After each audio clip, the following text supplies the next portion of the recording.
Helena allowed her eyes to roam and was able to catalog where each of her friends were, without being able to discern any of their physical features. Her circles seemed to glow more brightly than the others since their gifts were threaded liberally with a soft, shimmering lavender she recognized as her own. I must be dreaming, she decided, although the overwhelming pain shooting through her body contradicted that possibility. She felt a cool hand brush her matted hair off of her face. Helena whimpered. The touch was gentle and yet it still grated. Helena opened her mouth to try and speak but was shushed by the owner of the hand. She assumed it was Miranda who was currently trying to pump her full of healing vitality. Rather than dull the ache, the powers seemed to make everything come into sharper focus. It was as if her mind had wrapped her in some sort of protective fog to alleviate the pain, but Miranda's magic was stripping it away and forcing her to endure the full extent of her injuries. You need to let it go now, Kiri. You're still trying to use your power and it is fighting you. Release it. There you go, sweet child. The kind voice murmured, punctuating each order with another soothing sweep of her hand. Helena didn't feel like she was using any magic. She felt entirely depleted in all honesty, but she went through the mental process anyway. She visualized pulling the tendrils of her magic back into her, and then letting them flow back into her inner pool. Usually rippling and shining, it felt muddied and almost completely empty. Fear had her gasping, but strong hands held her down. Be still, Helena, please. The strong voice was begging with no small amount of desperation. Kragan. She had scared him. What have I done? All Helena could recall were those moments she had been joined with Vaughn. None of the corresponding moments her physical body experienced were available to her. What? She croaked in a terrible rasp. We're not entirely sure, Kiri. Timmons murmured from close by, anticipating her question. She detected a subtle quiver of concern in his voice. What he means to say is that your power fucking exploded, Serena interjected, not one to mince words.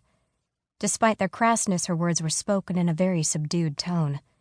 If Serena was subdued, then it must be bad. Helena blinked a few more times before her vision finally began to clear, her friends' faces taking shape around her. Ronan stood back with Effie cowering in his arms. She was obviously terrified. Micah was white-faced and solemn, standing a little to the side of them. Neil was crouched beside Serena, not touching her, but obviously trying to bolster her with his silent support. The circle were all touching her in some way, their hands pressed against various parts of her body. Helena let her gaze wander further, eyes trying to catalog and make sense of what she was seeing. There was smoke everywhere. Trees to the side of the clearing were burning, and the sky was a deep, angry black.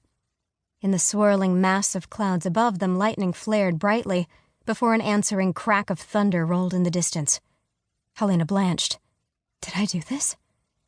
From the clouds, small gray flecks were floating to the ground. It was clear that it wasn't rain.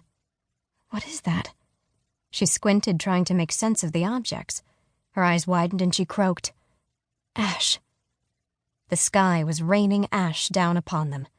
Peering closer, she could see a dusting of the gray soot coating them all. For her reign shall be one of ash, Miranda intoned. Beside her, Timmons and Jokewill stiffened, exchanging furtive glances before turning back towards her. Welcome back, Helena, Miranda continued, as if she had not been quoting words of prophecy mere seconds before. A question must have been apparent in her eyes because Darren was quick to supply an answer, his voice filled with giddy disbelief. Your eyes went all misty, like they do when you access your power, but this was different. You weren't in control, it was like it overtook you. You were growling and muttering things under your breath. A storm began to rage around us, the lightning hitting a few of the trees and cracking them in half. Then you smiled vacantly, not really seeing any of us, before saying, "My turn." That was when fire began to fall from the sky. It didn't seem like there was any way we could avoid the flames, but none of us was harmed. Finally, everything died down and you collapsed. When you woke, your eyes were still swirling with that rainbow mist, but they are blue again now.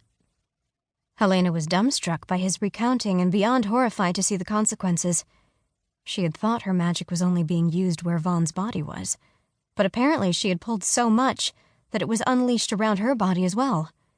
The thought of that much power and destruction was more than she could process. Helena swallowed, her throat raw.